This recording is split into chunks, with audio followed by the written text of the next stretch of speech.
Deixa eu só colocar um ponto aqui do nosso leitor Eduardo Apio. Excelente evento acadêmico na USP. Pena que não falaram sobre a completa falta de regras de registro das tratativas dos bilionários acordos de leniência, que esse é o grande enigma atual, né? É o grande enigma atual. Para onde foi esse dinheiro, como ele foi negociado, né? Sem dúvida. Claro, falar sobre acordos de leniência é algo que é afim, mas não é propriamente do campo penal, né? Eu acabei conseguindo organizar um evento que diz muito mais respeito a criminalistas, a penalistas, a pessoas que trabalham com os processos de criminalização. Mas, sem dúvida, né, ainda temos que saber como que uma vara pode ter movimentado tanto dinheiro, como que desse dinheiro não existe registro até hoje, né? Em que contas foram parar, por quais pessoas passaram. Isso é um escândalo inacreditável, né? Se você for conversar, Luiz, com qualquer juiz, qualquer um, perguntar assim, como é que vocês recebem valores? Vai dizer, nós não recebemos valor, o valor entra e vai para uma conta da Caixa Econômica. Né? O valor tem destinação certa, não sou eu que decido para onde vai. Né? Isso aqui é pago com guias para a União, ou, enfim, tem um procedimento evidente para isso. Nenhuma vara do mundo faz custódia de valores, porque esses valores têm que ficar numa conta separada, que inclusive é objeto de um procedimento separado. Então, a gente não está falando assim de, olha, foram milhões, dezenas de milhões, centenas de... Foram bilhões que foram movimentados, né? E até agora ninguém sabe, não tem um extrato bancário dessa movimentação. Isso é um absoluto escândalo. Acho que o Eduardo tem absoluta razão em relação a isso. E sobre a mídia, claro, bom, evidente, né? Entre as coisas incríveis que a gente ouviu, né? Sobre a cumplicidade da mídia nisso, inclusive com a admissão de que os jornalistas tinham mesmo chaves de acesso para entrar preferencialmente nos processos. Isso é inacreditável, né? Assim, claro que, veja, todo jornalista tem direito de fonte e vocês têm que ter resguardado a privacidade de como receberam essa chave. Agora, uma vez que é admitido que existe essa chave, é obrigação da Polícia Federal descobrir quem acedeu, né? É só ver os vídeos do nosso seminário para descobrir que, bom, se o jornalista teve acesso a uma chave de sigilo de um processo, alguém do outro lado cometeu um crime. Você vê, a única vez que o Sérgio Moro atuou foi quando um blogueiro aqui de São Paulo conseguiu uma informação sobre uma operação lá com uma assessora da Receita lá, que ele mandou prender o sujeito.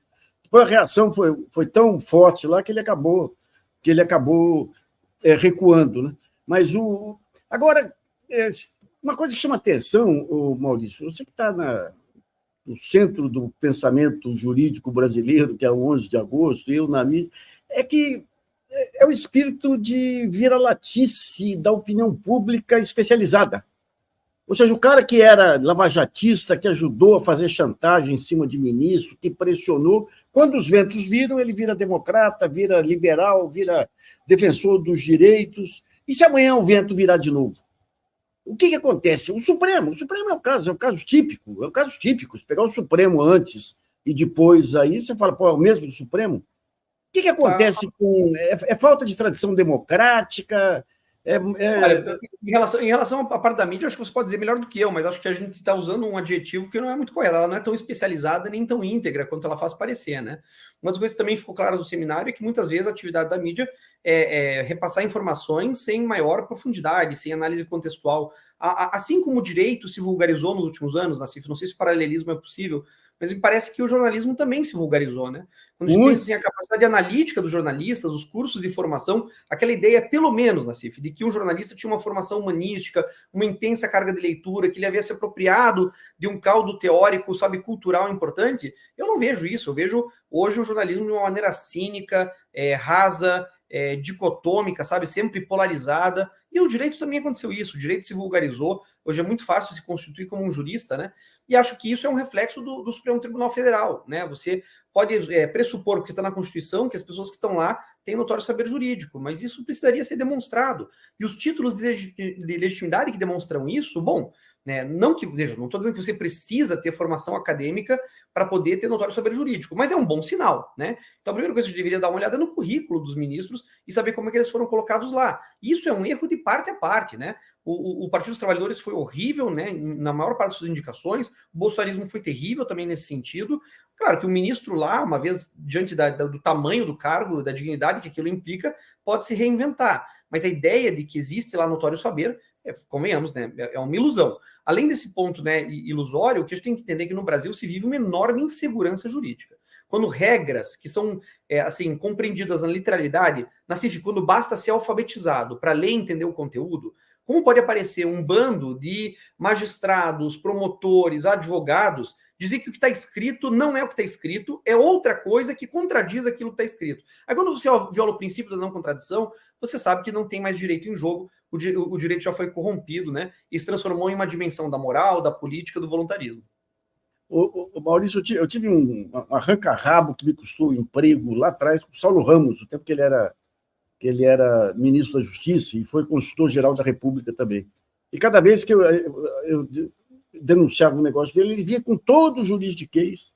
E daí eu consegui um contato, nem sei como, com o ministro Sidney Sanches, que eu nunca vi pessoalmente.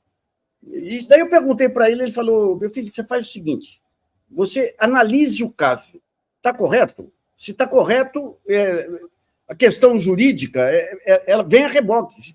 Se não está correto, não adianta a questão jurídica, ou seja, a capacidade de enrolar com linguajar técnico e com conceitos que fogem, digamos, do padrão de bom senso, virou uma arma terrível aí nas mãos de ministros e tudo, né? Eu acho, mas às vezes eu acho que nem quando se diz assim técnico, isso implica um certo esforço. Às vezes isso é feito sem o menor esforço, na cara dura mesmo, né? Veja, por exemplo, uma das coisas que a Lava Jato colocou em risco foi a possibilidade de executar uma pena privativa de liberdade antes do trânsito em julgado. Agora, você veja que absurdo isso. O Código de Processo Penal reproduzia, né, o sentido do artigo da Constituição. Dizia que não se executaria a pena privativa de liberdade antes do trânsito em julgado, que era o que dizia a Constituição.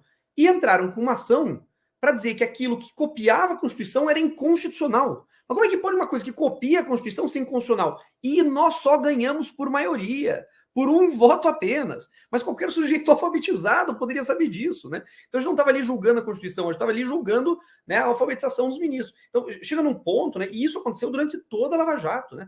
As pessoas não têm ideia de quanto elas perderam com esse processo. Uma das coisas agora, Nassif, que a gente tem que equilibrar no Brasil é o fato de que, graças à Lava Jato, sob o argumento tacanho de que era preciso permitir que o Ministério Público cobrasse as multas dos condenados pela Lava Jato, a gente tirou a multa de ser dívida de valor cobrada pela União e passou a dar esse poder para o Ministério Público. Hoje você tem milhares de pessoas que cumpriram suas penas, que são pobres e não conseguem pagar suas multas, que ficam sem seus direitos políticos e não conseguem uma certidão negativa para poder voltar a trabalhar. Então, uma coisa que foi mirada, sabe, assim, por essa elitezinha bacharelesca, vulgar, mas isso pode favorecer o pessoal da Lava Jato. Eles cancelaram o direito de dezenas de milhares de pessoas que cumprem pena e não conseguem pagar suas multas, especialmente no caso do tráfico de drogas, que são penas altíssimas aplicadas para pessoas que são geralmente bastante pobres. Então, olha, acho que a conclusão é que o seminário foi pouco. A gente trabalhou muito, foi muito intenso, 35 convidados, Nassif, assim, de todas as áreas. A gente tentou contemplar todos os setores, mas a verdade é que a gente está muito longe de passar a limpo a Lava Jato. A Lava Jato deixou um rastro de sujeira, de erro, de equívoco, inclusive uma classe política que ainda se alimenta dessa credulice, né? É a credulidade das pessoas de acreditar, sabe? De que, de repente, vai aparecer alguém de mãos limpas, que vai aparecer um cavaleiro, sabe, no cavalo branco e nos salvar das mazelas. É um raciocínio infantil, amesquinhado, autorreferente, né? E, enfim, que ainda precisa acertar a pronúncia antes de poder se arvorar como solução para os nossos problemas.